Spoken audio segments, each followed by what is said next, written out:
optimal minimal. At this altitude, I can run flat out for a half mile before my hands start shaking. Can I ask you a personal question? Now would seem an appropriate time. What if I did the opposite? I'm a cybernetic organism, living tissue over a metal endoskeleton. The Tim Ferriss Show.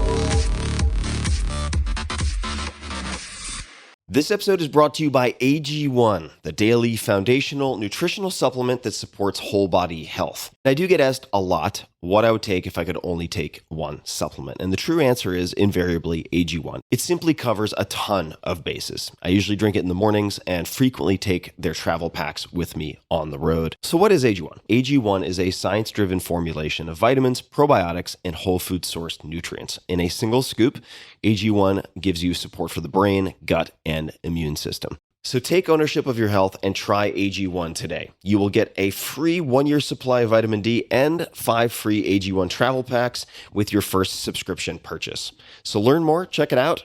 Go to drinkag1.com/Tim. That's drinkag1, the number 1, drinkag1.com/Tim. Last time, drinkag1.com/Tim. Check it out. Hello, boys and girls. Tim Ferriss here. Welcome to another episode of The Tim Ferriss Show. This is a Tim Ferriss radio hour, which is a special edition. I will come back to that in a second.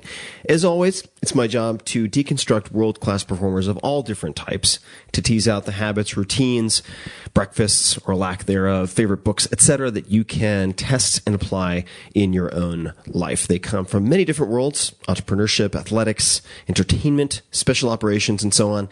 And the goal is tactical, practical. It's very specific advice and suggested purchases or otherwise that you can immediately apply. Now, after more than 200 of these conversations, you can start to spot certain patterns. These are the shared habits, hacks, philosophies, tools, and so on that are the common threads. This is very interesting to me and a very common question from you all, for instance. And this ranges from meditation to fitness to many different domains. You start to spot the common threads of excellence, even across many different disciplines. So these commonalities were the premise of my most recent book and #1 New York Times bestseller, Tools of Titans. So thank you guys so much for making that possible, which is a compilation of many of my favorite lessons, routines, tips, and so on from 100 plus different folks. These episodes in the Tim Ferriss Radio Hour are a concentrated dose of the patterns organized around themes that you guys have requested. So in this particular episode, I've gathered some of the best advice from past guests about fitness, nutrition, and, for lack of a better term, wellness, although that term bugs me, but it's a good catch-all. In this episode, I talked to, for instance, retired 4-star General Stanley McChrystal to hear how he explains how he not only survived but thrived on one meal per day for years. And I do find that there are certain days your body just says, eat and eat right now. And I used to keep a bin of those hard pretzels in my office in Afghanistan, and I'd grab a handful of those. I also talked to world-famous performance coach Tony Robbins, one of my favorites. Of course, I got started reading a lot of his stuff, even as far back as college. And I asked him to explain his morning discipline and routines. Because your brain's going, you're going to freeze to death. It sounds horrific. It really isn't. You'll find out it's not that painful. Going in my cold plunge at 57 degrees feels more jolting than this does, even though it's colder. Then we dig into the habits of Dutch world record holder, adventurer, daredevil, and all-around crazy guy, Wim Hof, and discuss his ability to control or at least affect, consciously affect his supposed autonomous immune system, which is fascinating. You are the Iceman, you do exceptional features, but nobody is able to do that without that proper training of so many years. And I told him, no, I can train them within 10 days. And we end the episode by getting down and dirty into the science of ketosis with Dr. Dominic D'Agostino, also known as Dom, as we discuss nutritional strategies for peak performers. And Dom, just in case you don't know, he can do a week-long fast and then deadlift 500 pounds for something like 10 repetitions in front of his class that he teaches. So he's not only Bruce Banner, but the Incredible Hulk. So without further ado, let's get started. I hope you enjoy this episode of the Tim Ferriss Radio Hour.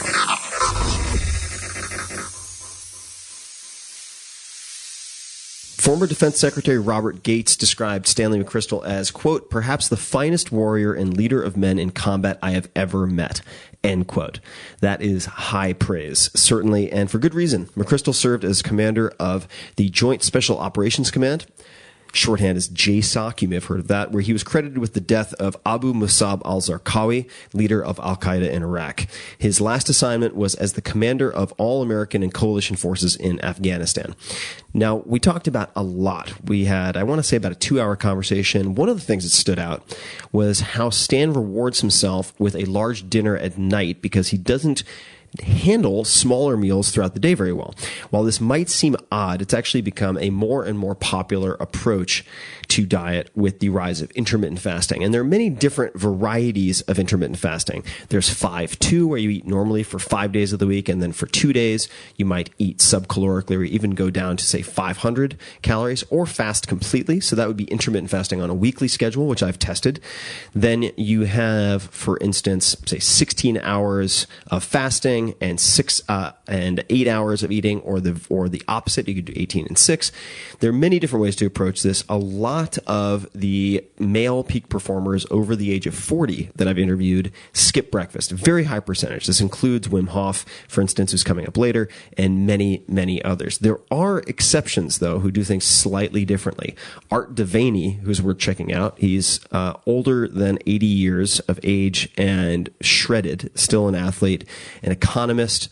And if you haven't heard his episode, you also should hear that one. But he does a reasonably sized breakfast, trains a few hours later, and then fasts until dinner. So he does breakfast, no lunch, and then dinner.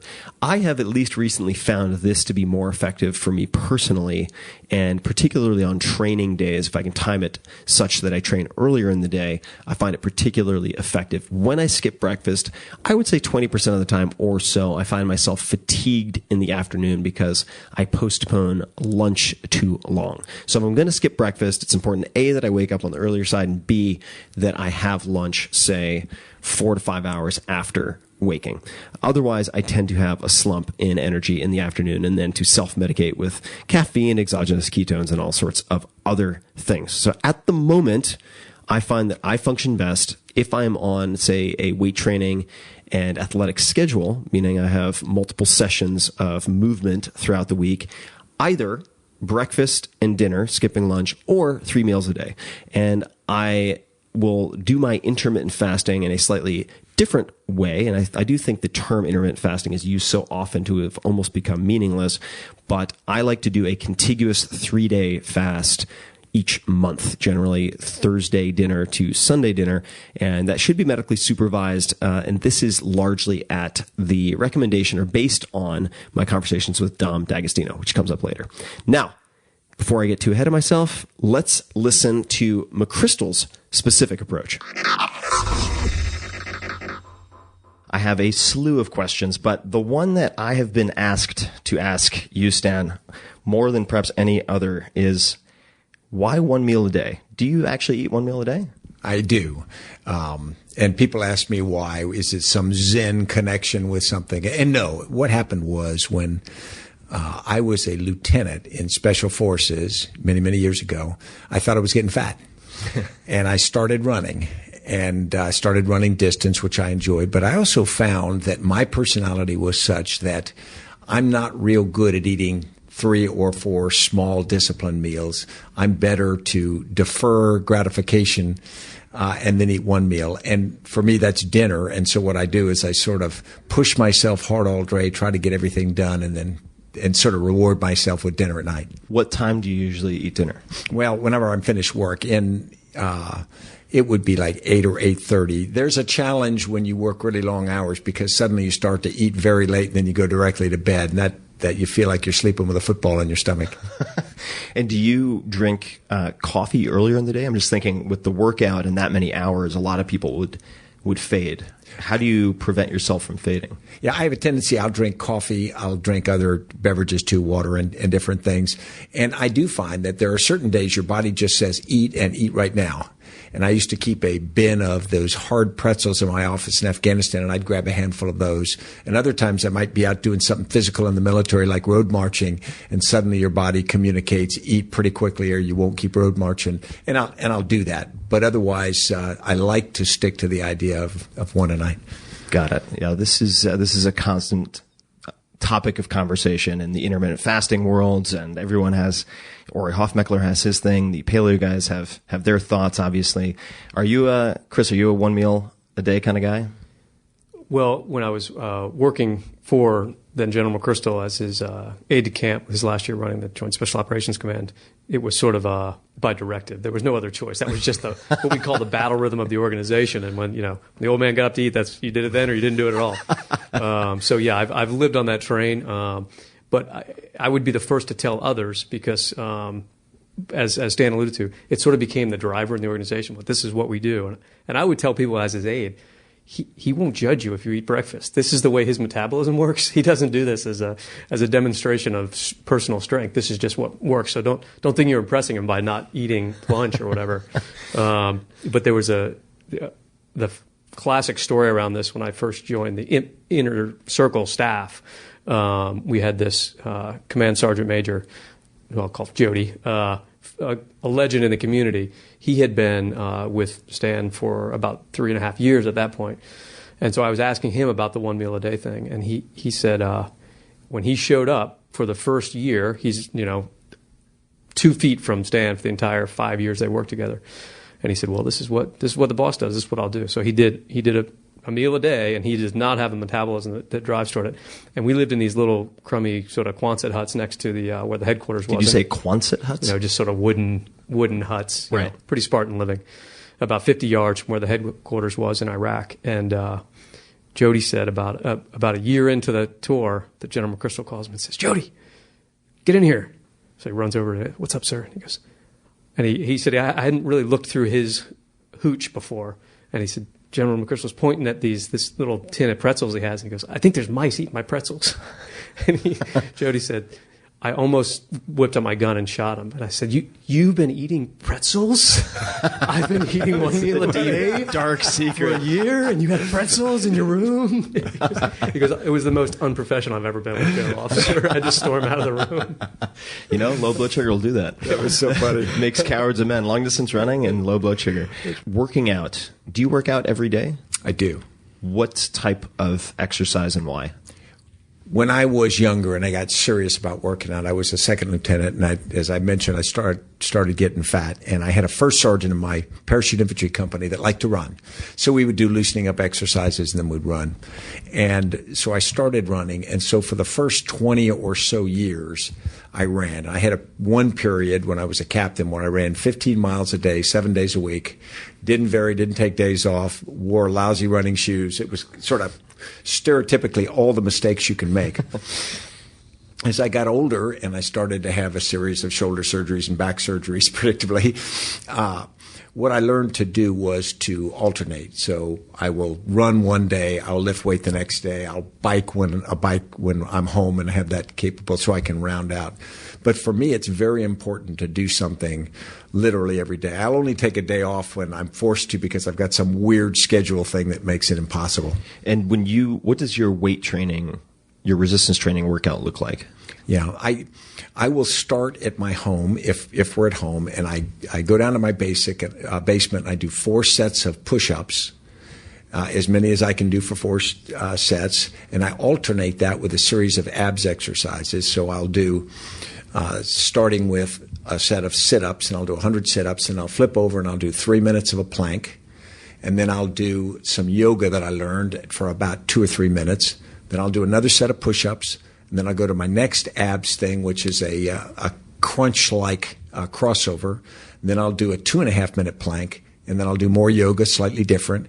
Then I'll do another set of push-ups, and then I'll do my third set, which is crossover sit-ups.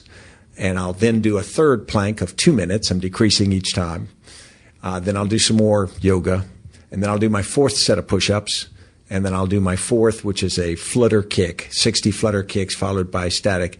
Then I'll do my fourth plank, which is now a minute and a half, and then I'll come back. I've only do 4 sets of push-ups, so the last time I don't do push-ups, I then do one more set of the crunch-like, and I'll flip over, do my last plank, which is 1 minute, and then I'll do some final yoga. And that'll take me about 45 to 50 minutes.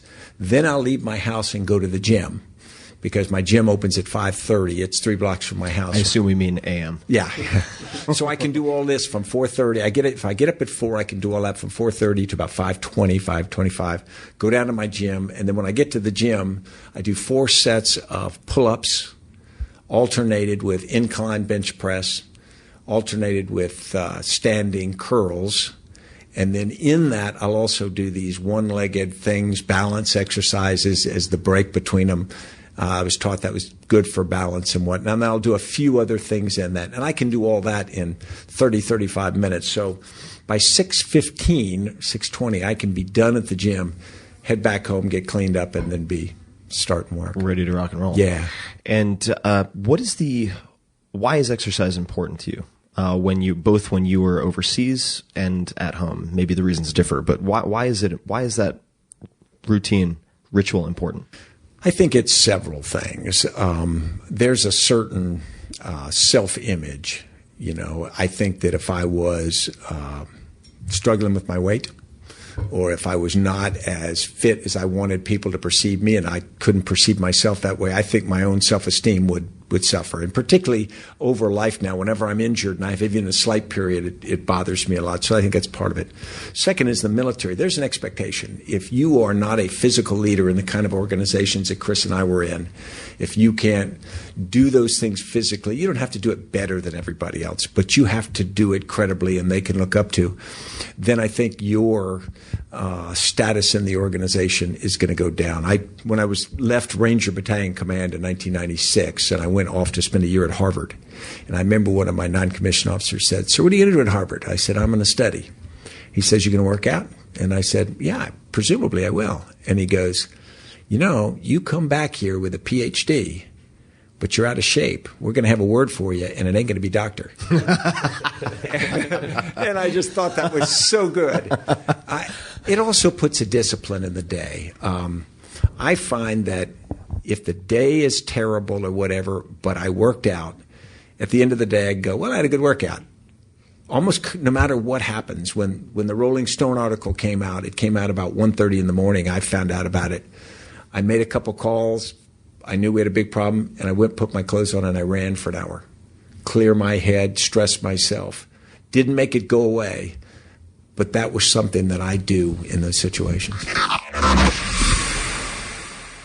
Not long ago, I flew to Florida to interview peak performance coach Tony Robbins, who has long been someone I've looked up to and learned a lot from.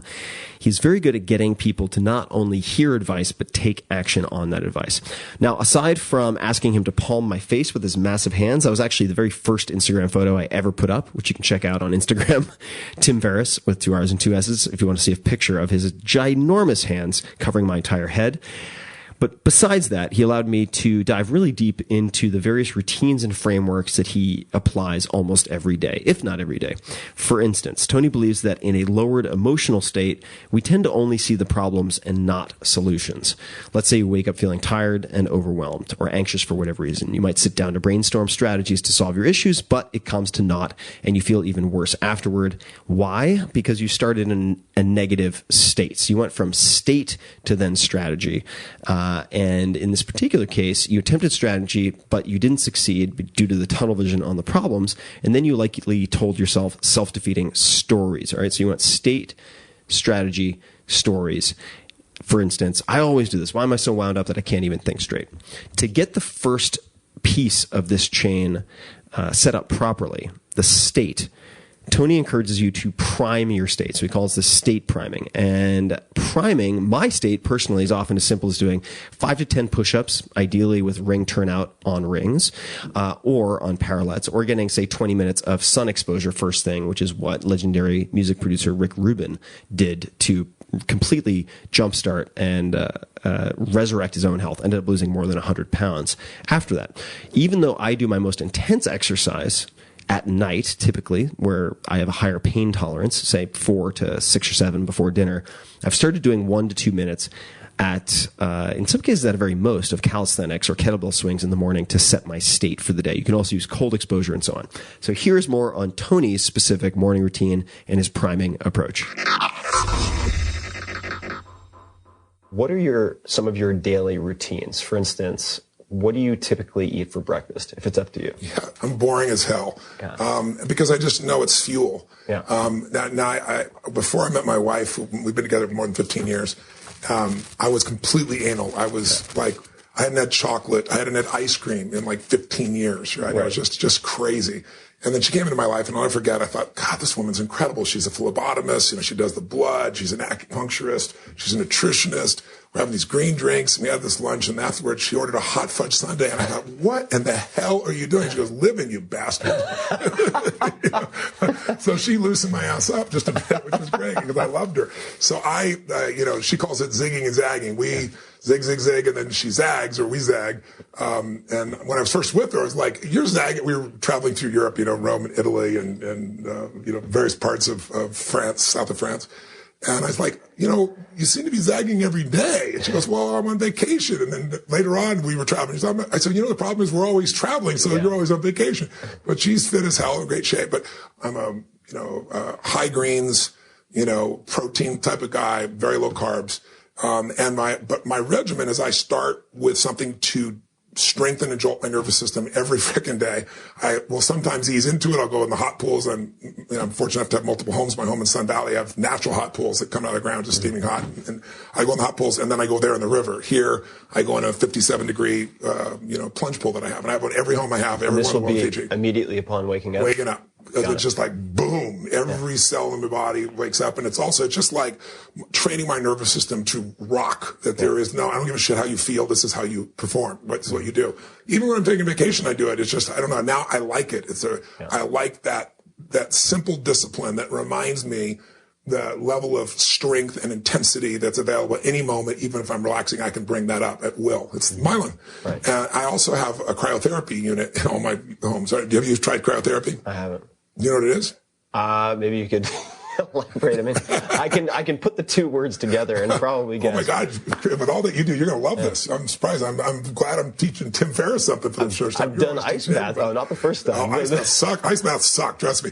I'm on stage in a weekend. I do my Unleashed Power Within program, 3 days. It's 50 hours. Yeah. You've never been to an event. You got to come as my guest to an event sometime. I would love to. But I'm going to give you an idea. People won't sit for a 3-hour movie that somebody spent $300 million on, and I got like Usher or Oprah going on, Tony, I love you, but 2 hours most I can do. And 12 hours later, Oprah's standing on a chair going, this is the most incredible experience of my life on camera. And Usher's like, dude, I'm in for all 3 days.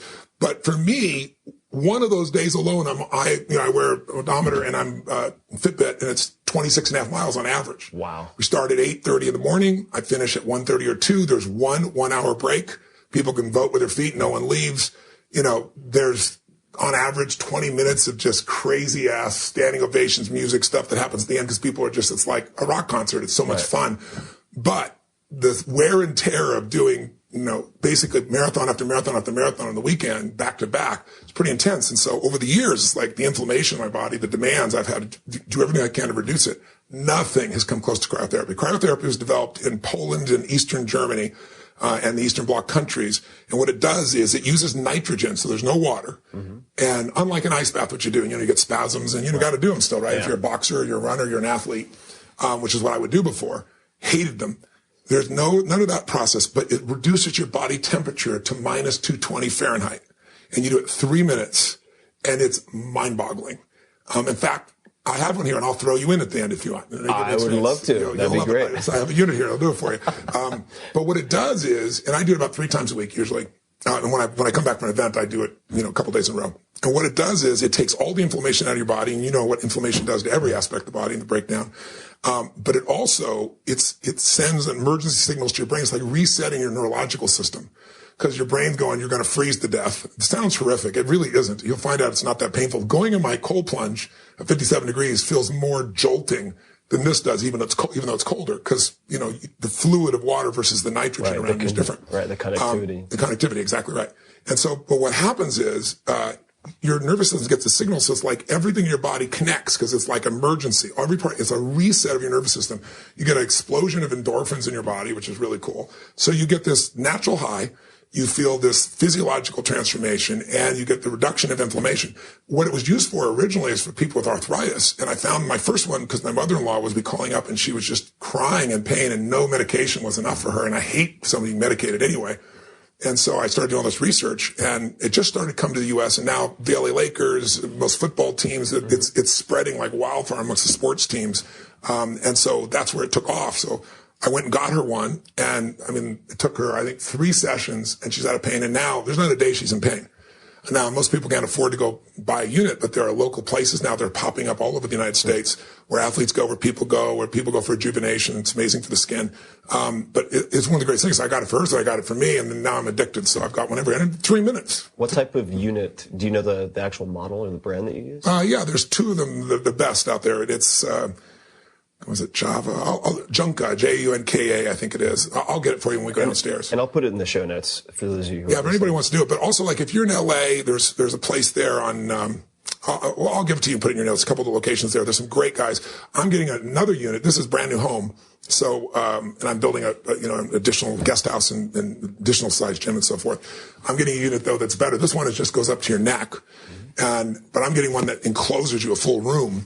And the reason is, about 70% of your nerve receptors are from the neck up. So when you step into one of those, it's even more powerful. But other than that, I don't do much unique or different with my life. I don't believe that entirely. I'll keep digging. But, so you have either the sort of contrast therapy that you mentioned, the hot, cold, the cryotherapy. Yes. You have salad and fish. Yes. How far after? So what is if you were to kind of spec out the first hour of your day? Well, the first every day, I do the water, I take in the environment, and then the first thing I do before I do anything else in my day is I do what I call priming. And priming to me is different than meditating. I've never been really a meditator per se. I know the value of it.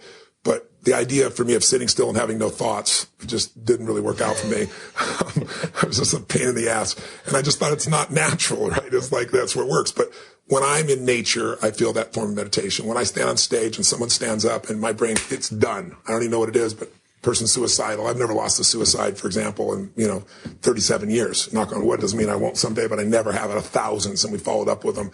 So it's like there's something that comes through me, and it's quite meditative. It's like I experience it as a witness, afterwards. It's one of the most beautiful gifts in my life.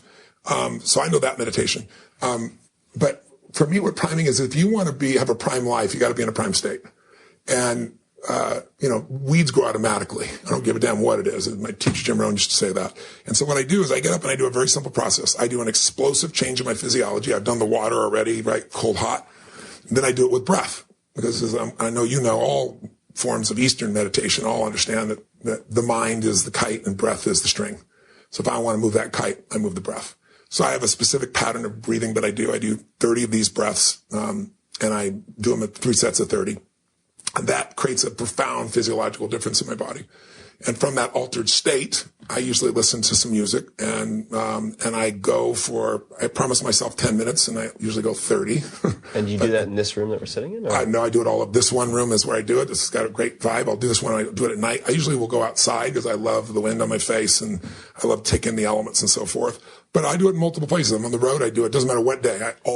I do not miss priming. The reason is I'm not, you don't get fit by getting lucky. Right. You don't get fit by working out for a weekend. You live your life that way. Fitness is because it becomes just part of who you are. So what I do during that time is I do 3 simple things, and I do it minimum 10 minutes. 3 minutes of it is just me getting back inside my body and outside of my head, feeling the earth in my body experience, and then feeling totally grateful for 3 things. And I make sure one of them is something very, very simple. The wind on my face, the reflection of the clouds that I just saw there. But I don't just think gratitude. It's like I let gratitude fill my soul. Because when you're grateful, as we all know, there's no anger. It's possibly angry and grateful simultaneously. When you're grateful, there is no fear. You can't be fearful and grateful simultaneously. So I think it is one of the most important power emotions of life. And also, to me, there's nothing worse than an angry rich man or woman, someone who's got everything and they're pissed off. I want to surprisingly high number, though. Yeah, it is, because they develop a life that's based on expectation instead of appreciation. Agreed. And I tell people, you want to change your life, fast thing, trade your expectation for appreciation, and you have a whole new life. So every day I anchor that in, and I do it very deeply and emotionally. Then the second 3 minutes I do is a total focus on feeling presence of God, if you will, however you want to language that for yourself. But this inner presence coming in and feeling that heals everything in my body, my mind, my emotions, my relationships, and my finances. I see it as solving anything that needs to be solved.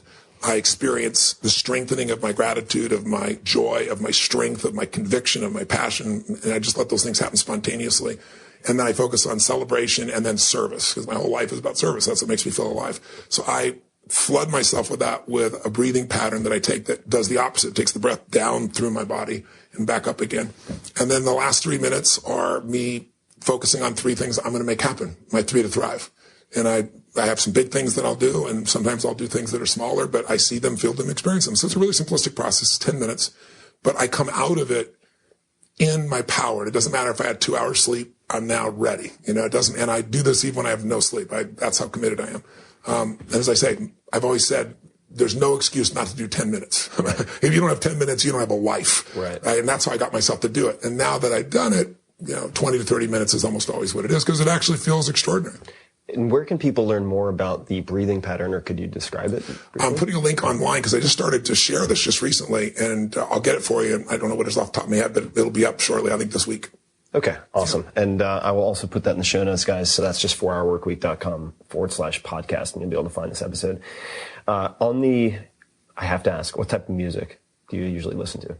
I have a variety, but for that meditation, I have one in particular, which is a oneness meditation that a friend of mine made it, who's from India, that I find really profound. It has no singing in it or anything like that. It's just the sound of a vibration that's going on, and I just love it. But that's what I'm doing currently. In the past, over the years, I've used all kinds of different pieces of music, but I don't use modern music or pop music or rock music. I do that to work out, right.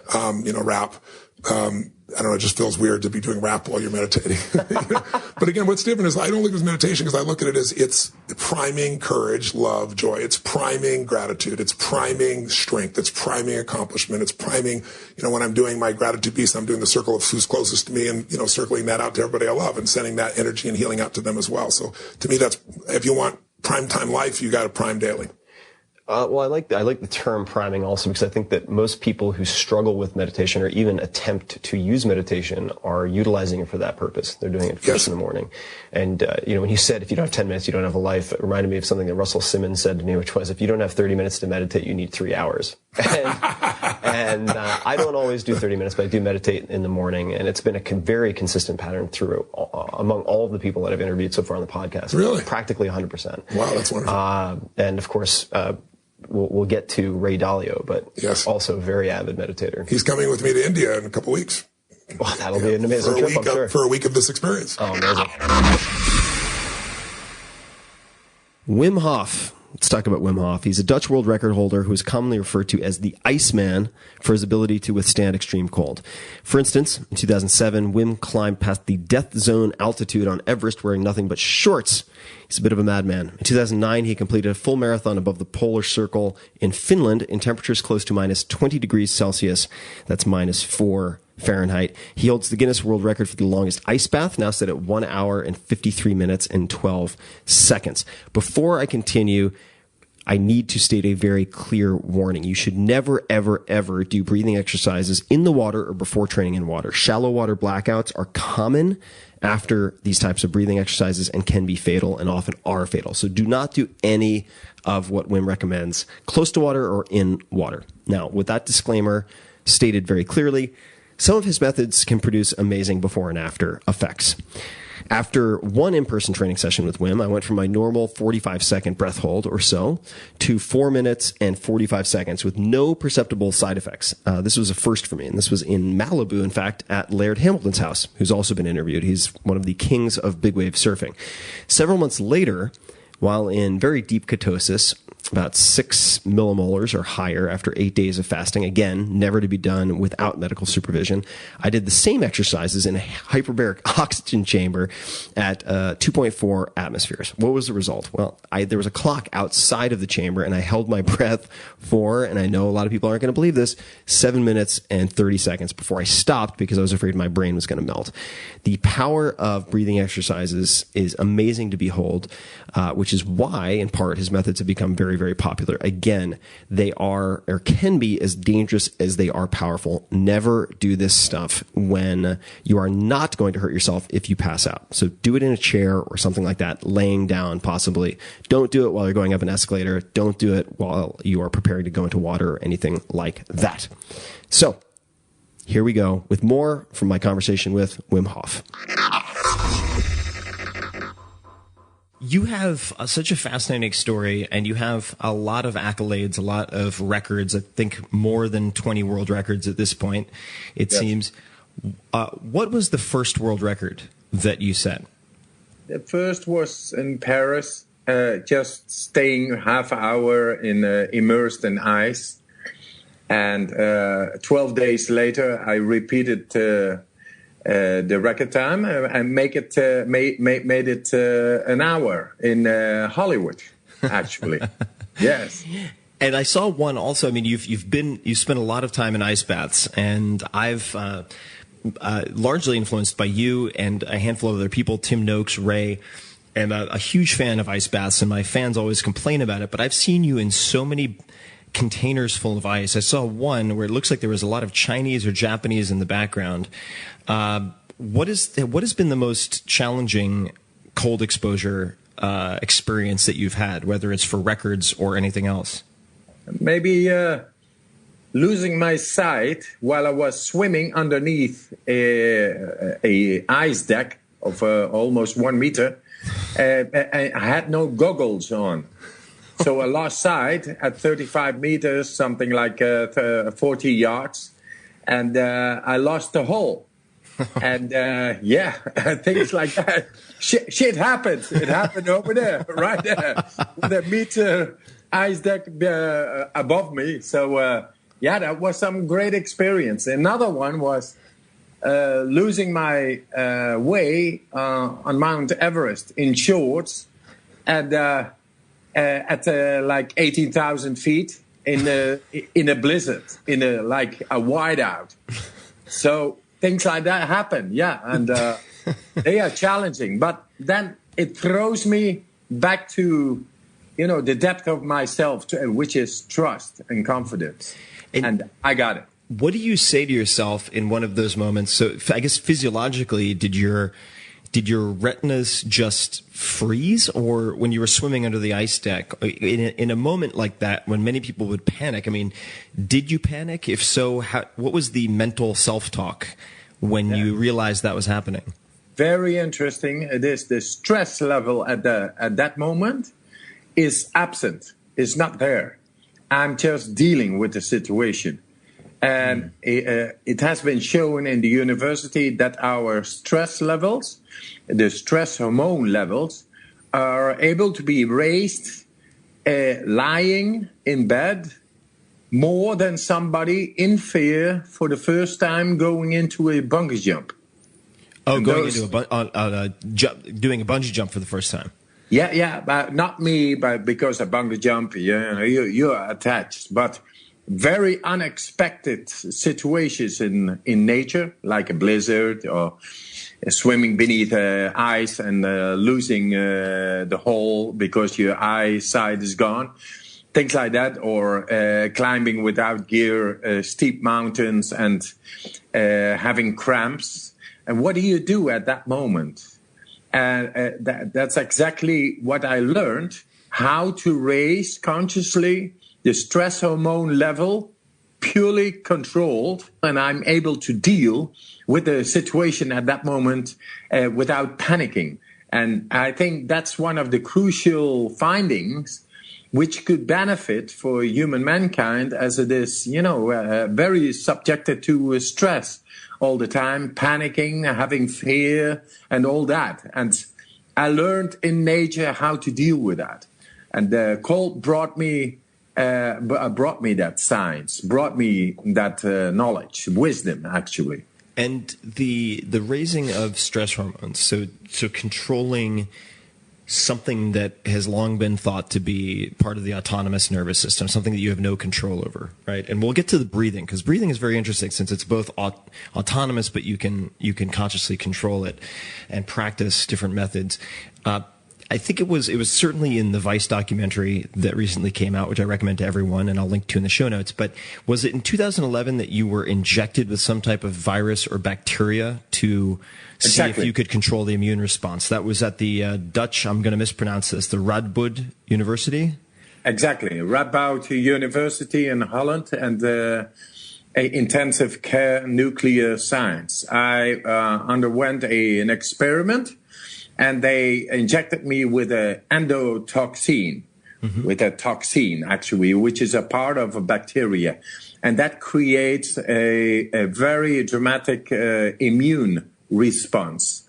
And as we have no control over the immune response in our body, they thought I was not able to do it as well as expected, because nobody showed to be able to suppress the immune response, because it is part of the autonomic nervous system. And nobody is able to do that until now. I showed that I was very able, within a quarter of an hour, instead of hours suffering from uncontrolled shivering, fever, headaches, and all that. I showed within a quarter of an hour to have control complete over the symptoms, and also the cytokines, which are the inflammatory beings in the blood created by the immune response.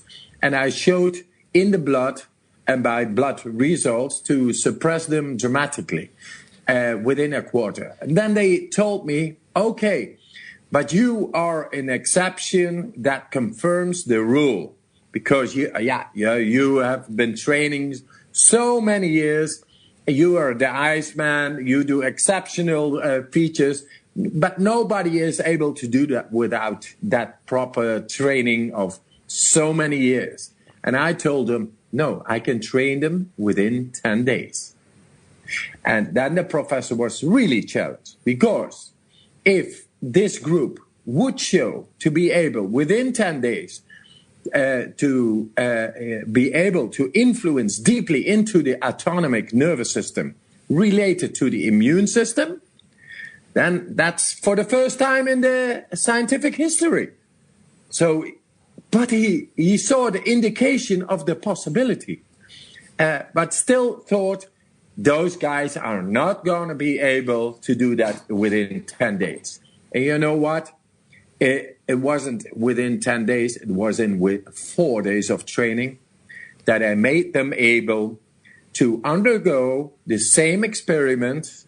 That means the injection of the endotoxin, and have them within a quarter of an hour completely control over their immune system related to the autonomic nervous system. So they showed a 100% score of everybody to be able within a couple of days to go to tap into the autonomic nervous system related to the immune system.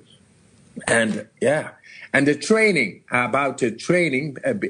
prior to it, we had our beers, in the evening, and a lot of music, and very relaxed. And their mindset, I said, hey guys, probably you guys are the new gladiators. We are going to win the worst war ever, which produced the most casualties, agony, pain, and all that. And that's the bacteria. That's the bacille. That's the virus. And we're going to win this war. Are you with me? That's the way I talked to them. And so they had a mindset. So in the evening, we had a relaxed, it was like a hippie movement, but this is a new revolution. And in 4 days' time, they were able, at the fourth day, without prior experience in the cold, they were able to go in shorts by -10. That's about, I don't know, in Fahrenheit, Celsius. This is Celsius. I mean, it's freezing cold. Yeah. It's probably in the 20s. Probably in the in the 20s, below freezing. Yeah. And then for hours and hours, we were going uphill and up the mountain, and we arrived at the summit after hours, and it was -27. -27 Celsius. That is more than minus than 20s. It's probably 10, something like that. Mm-hmm. And we danced the Harlem Shake up there. Then I knew these guys are ready. In 4 days' time, when they will be internalized in the hospital and injected with the endotoxin, they will be able. Because I feel when somebody is back into its natural state of his or her physiology. Mm-hmm. And I know how to do that. The cold trained me. The cold is my teacher. And with these subjects, I'm so curious to ask because I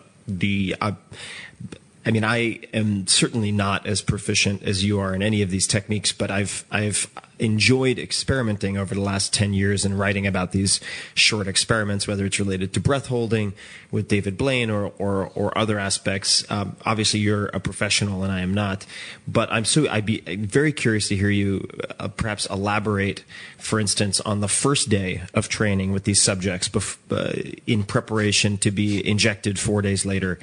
Sure. What did the first day of training look like for them?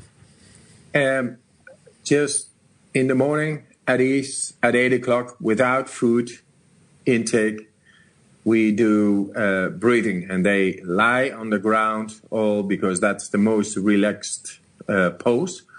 And if you are relaxed, you are able to store up a whole lot more oxygen than when in tension or in posture. So I say to them, just lay down, relax. Now we are going to begin. Just breathe in deeply and let go. Breathe in deeply, let go. Make it a rhythm. Breathe in deeply, let go. Not fully out, but fully in. And let go. And repeat that about 30, 40 times until these indications or symptoms come by, and that it means lightheadedness, loose in the body, feeling loose in the body, tingling, contractions. That's because carbon dioxide goes out, oxygen is roaming freely throughout the body, and the pH levels rise. They are optimized. So they get to their best condition. And that's proven. And they saw, when we do this, they saw all these results chemically. Then once you feel positively charged with all these symptoms of lightheadedness, feeling loose, contractions, and tingling in the body, ask them, just breathe in deeply, let go. And now the last time, breathe in deeply, and let go. And after letting go, after exhalation, stop. Refrain from breathing, there's no need. We get a whole lot of oxygen, and measurement devices are not able to detect how much. It's more than 100%, that's my opinion, but devices still are not able to detect that. They only can go up till 100%, as they say. But the 100%, the body is able to store up more oxygen than measurement devices of now are able to measure. Mm-hmm. So then after 1.5 minutes, then you see that the measurement device shows 100%, and then it goes dramatically down afterwards. And you're using a pulse oximeter, like something that you clip on your finger? Mm-hmm. Yes, pulse oximeter. So you need a heartbeat. You have a heartbeat, and you have the saturation of the oxygen inside the blood. So the amount of oxygen. So after 1.5 minutes, you see with everybody that the saturation of the blood is going down. And, people with COPD, that's lung diseases and all that, they suffer from real severe COPD when they have 85. We go to 90, to 80, 70, 60, 50. People die at 50 and 40% saturation in the blood. We go past. We go even to 30, and then the measurement device, the oximeter, shuts down. It is not measuring anymore, but we even go past that one. Now, why don't the subjects pass out at this point? They don't pass out because they are alkaline. I see. The pH degrees are really perfect at that moment. And instead of a person who's dying, he is very acidic. Mm-hmm. So that's the difference. So because we are so alkaline, people maybe sometimes are able to pass out, but just 2 seconds or 3 seconds because they are out of their conditioned control. Mm-hmm. But after exercising, they have regained not only control in those moments and those situations. They win a new part in the brain. They get very deep in the brain, and it's all new terrain. It's like a baby. A baby has no problem with her legs, but there are no motorical neurons to the legs yet. Right. So we are going into different parts of the brain where the guy or the girl never has been. Right. So it's logic that the people are able to pass out, but nothing happens because they are alkaline. Mm-hmm. So they just wake up, and almost always, they wake up very happy. And it's like a drug experience. Mm-hmm. So, but that's besides of the real effect I'm trying to, which we showed scientifically, is to be able to tap into the immune system in all the layers. Those are 3 layers. And normally we are not able to get into the second and the third layer. And I say now, we have found a key to the second and the third layer. That means the non-specific immune system and the specific adaptive immune system. And that makes us looking to disease completely different because our ability is so much more. Dr. Dominic D'Agostino. Dom is one of my most popular guests I've had on the podcast. You guys ask for more and more and more. You just love him. He's appeared on the podcast a total of 3 times, although I recommend people start with the first. Dom is an assistant professor in the Department of Molecular Pharmacology and Physiology at the University of South Florida Morsani College of Medicine. That's a mouthful. Much of his work is related to nutritional strategies for peak performers and resilience in extreme environments. For instance, he does a lot of work for the special operations communities in developing esters and exogenous ketones that can do things like prevent or mitigate brain damage in hypoxic environments, meaning lack of oxygen, or even extend breath hold times and oxygen utilization and so on. He's a very impressive guy. He is a highly legitimate athlete in his own right and built like the Incredible Hulk. In this last segment that we're going to sample, we get a little into the weeds scientifically, but I know that you can get some great tips from it, so bear with it, and a real understanding of the power of ketosis, or at least the ketogenic diet. Most important, his information might save your life. There are certain circumstances within which the ketogenic diet or ketosis can be used as a medical adjunct to, say, improve, in the case of fasting, the resilience of normal cells in prior to treatments for cancer, including chemotherapy and so on. It is not intended to be a standalone treatment for cancer, so do not spread that nonsense. But as an adjunct, many people I know who've been diagnosed with cancer have used it so that instead of being laid out the next day after, say, radiation or chemo, they are able to run 5-10 miles in the morning. And his approach to ketosis has certainly changed my life and helped me to recover from very severe symptoms of Lyme disease. There's a lot of diet talk, but the supplements and fasting can be treated as separate tools. So you don't necessarily need to consume a lot of bacon and heavy cream to get into a ketotic state. Now, for those of you not familiar with his work, here's a very quick primer. The ketogenic diet is often nicknamed keto. This is a high-fat diet that mimics fasting physiology. In other words, what you do when you starve or you get lost in the woods, you start to break down body fat for fuel. Your brain and body begin to use ketones, which are derived from stored or ingested fat, for energy instead of blood sugar, glucose. And that is the state of ketosis.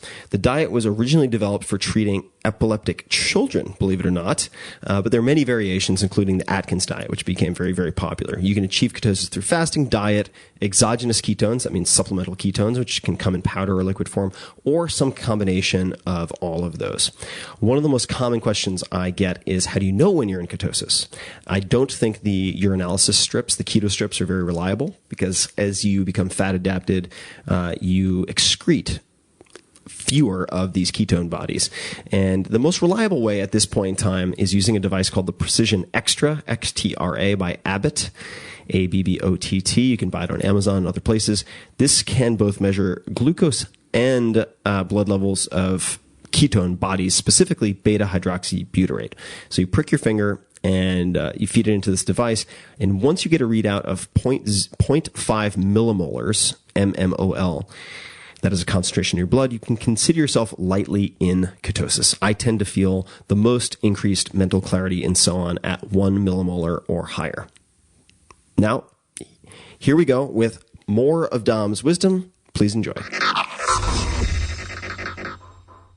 Let's define ketosis. What is ketosis? Let's, I guess we could talk about nutritional and sort of fasting ketosis, but what is ketosis exactly? And what are ketones? Okay. I kind of like to start out with fasting, right? Sure. So perfect. If we're on a normal diet and we stop eating all of a sudden, we will mobilize and use up our stored glycogen, mostly in the liver, right? And our central nervous system more or less demands that we have a steady fuel supply to our brain. And in the absence of glucose availability, we'll be depleting our liver glycogen.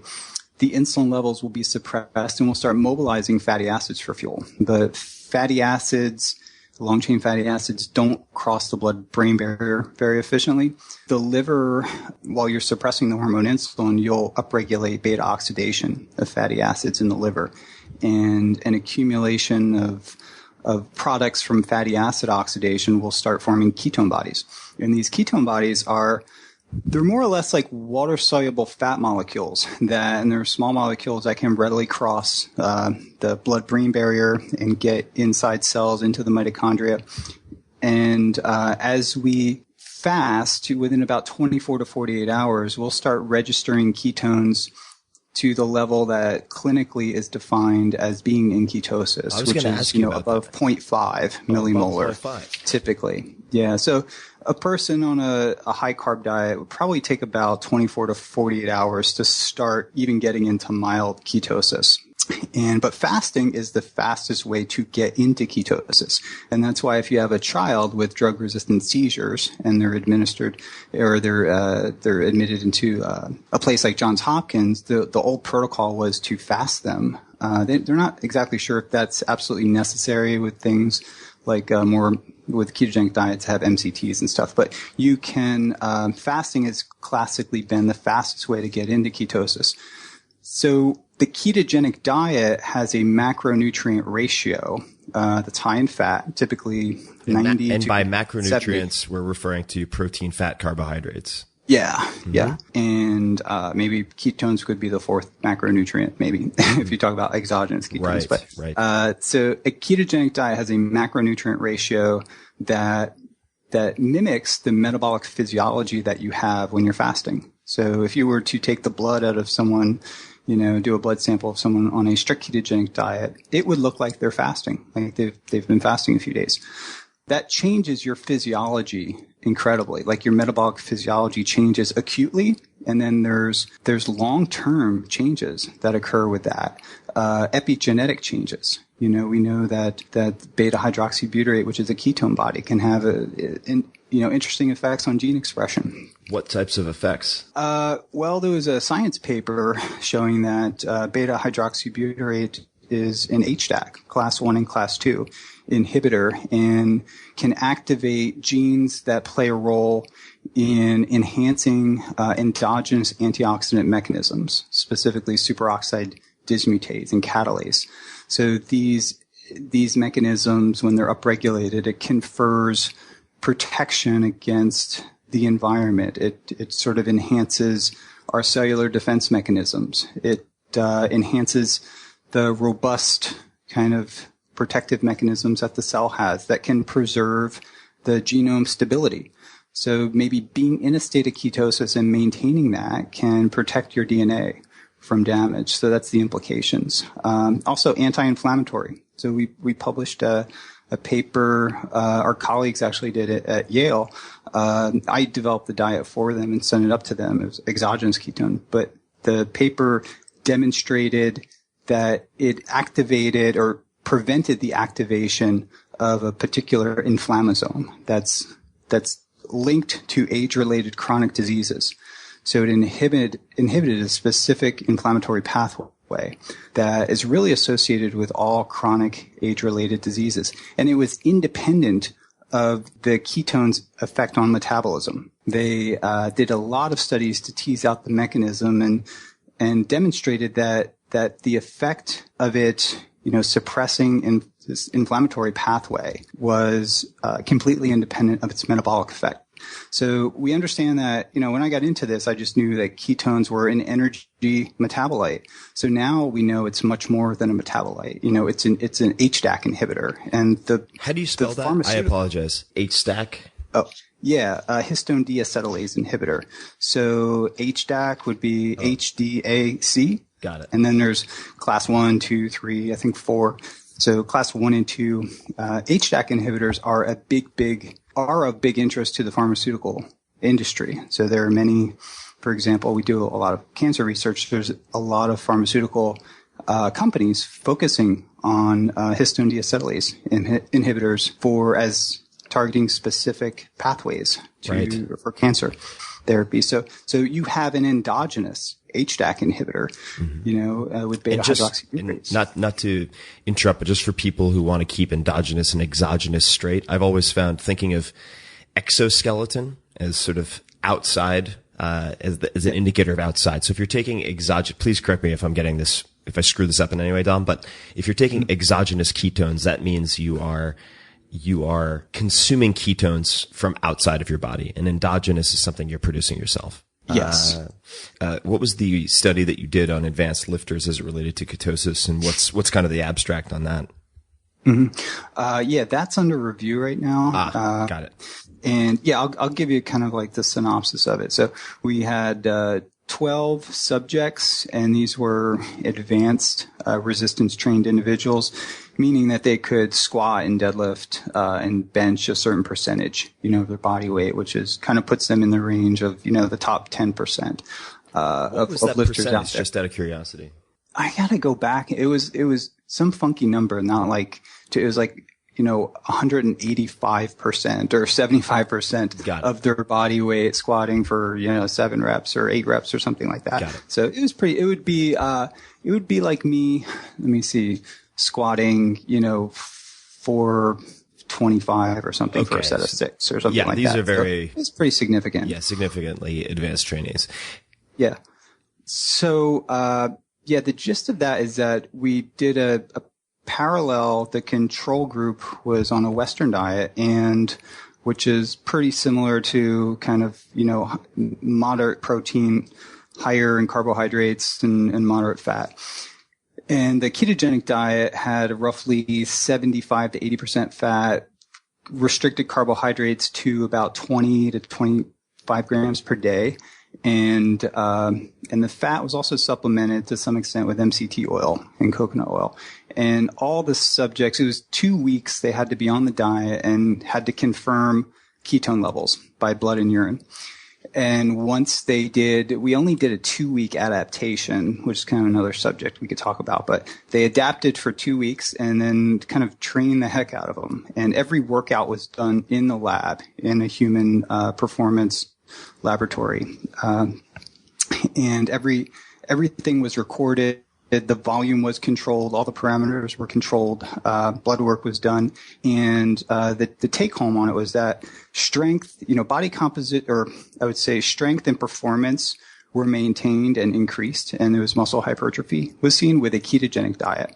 And there was similar increases, in power, in hypertrophy. And the big difference was kind of the overall body composition was more favorable in the ketogenic diet group, meaning they had similar increases in lean body mass, but they lost proportionally more fat. And that's the study that we completed. It's under review right now. The first journal kicked it back, so we went in for another journal and did some follow-up work with it. Now, what is your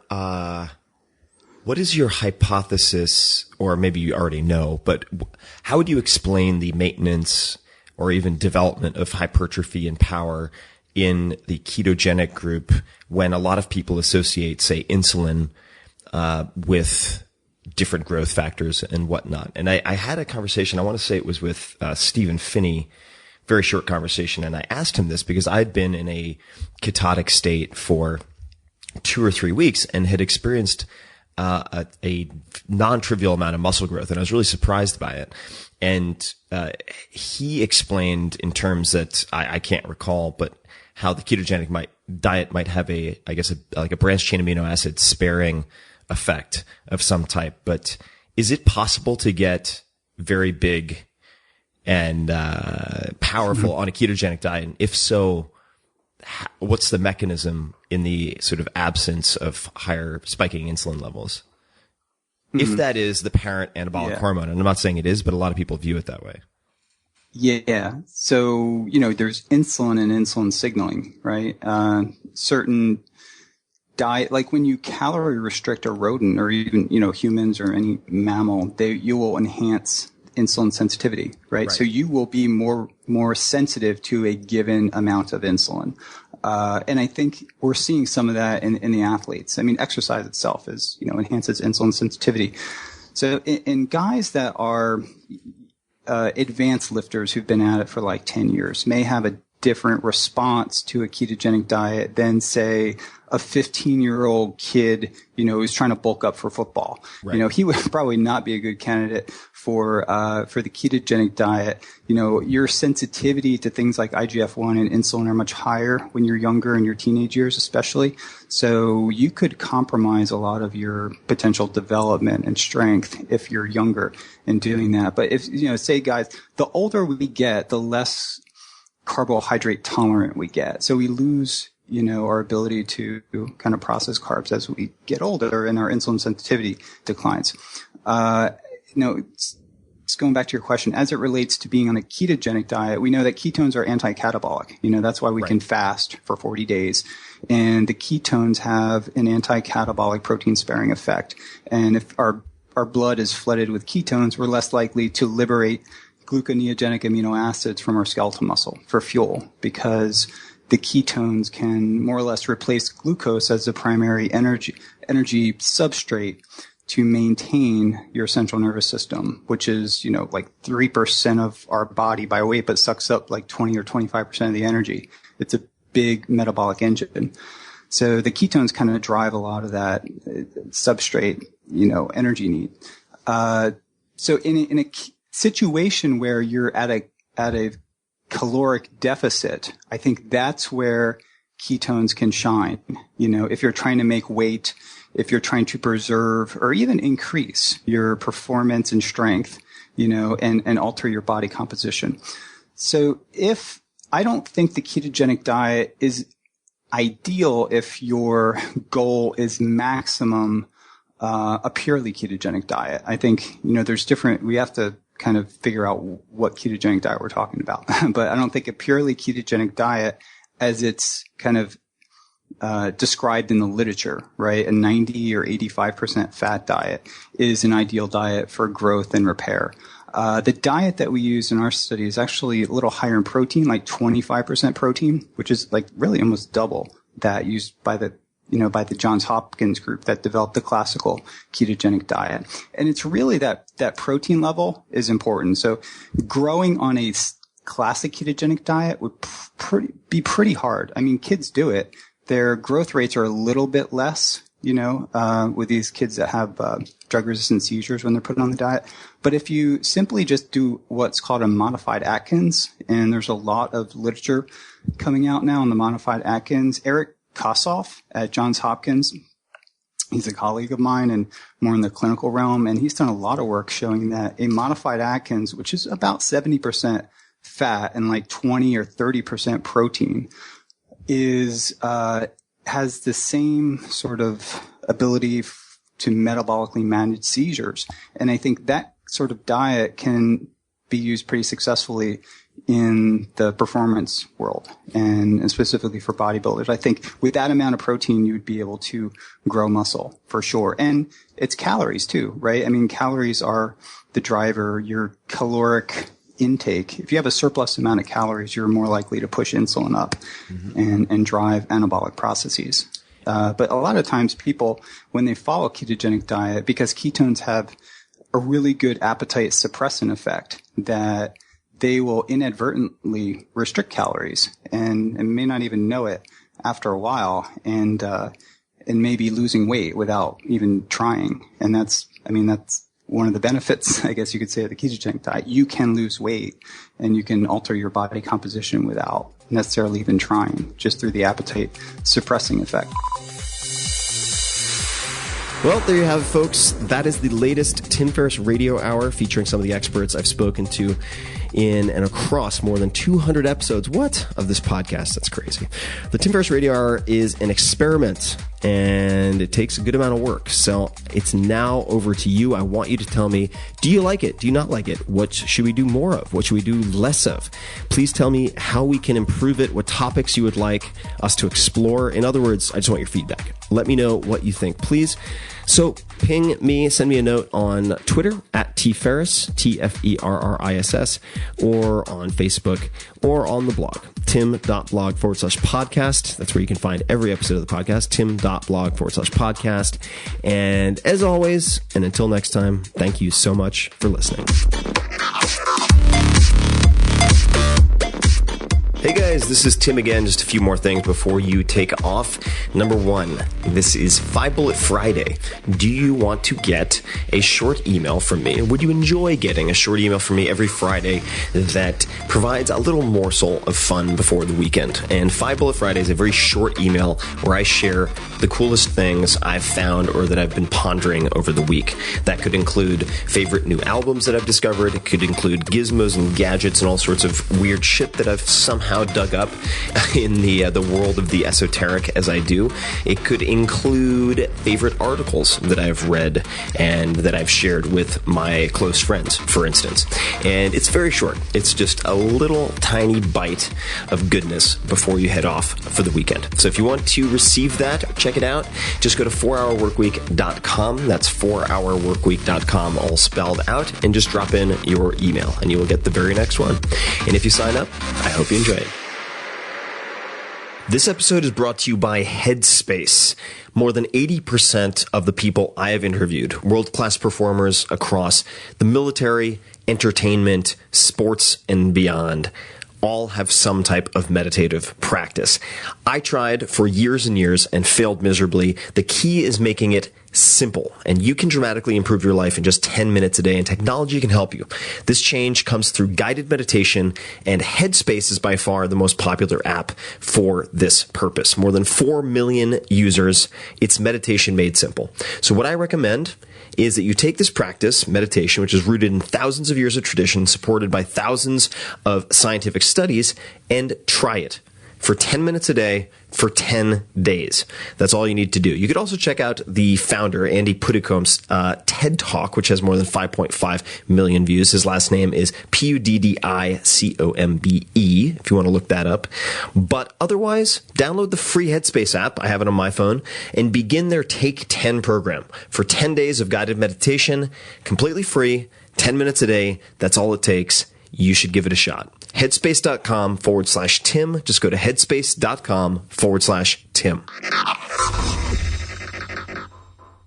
This episode is brought to you by Audible, which I've used for years. I love audiobooks, and I have two to recommend right off the bat. Number one is perhaps my favorite audiobook of all time, and that is The Graveyard Book by Neil Gaiman, the only audiobook I've wanted to immediately listen to a second time as soon as I finished.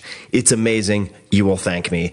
The Graveyard Book. The second is Vagabonding by Rolf Potts, which had a huge impact on my life and formed the basis for a lot of what became the 4-Hour Workweek. So, all you need to do to get your free audiobook and a free 30-day trial is go to audible.com/Tim, and you can choose one of those two books, The Graveyard Book, Vagabonding, or more than 180,000 audio programs. So that could be a book, that could be a magazine, that could be a newspaper, could be a class. It's that easy. Go to audible.com/Tim. That's audible.com/Tim and grab a book. Enjoy.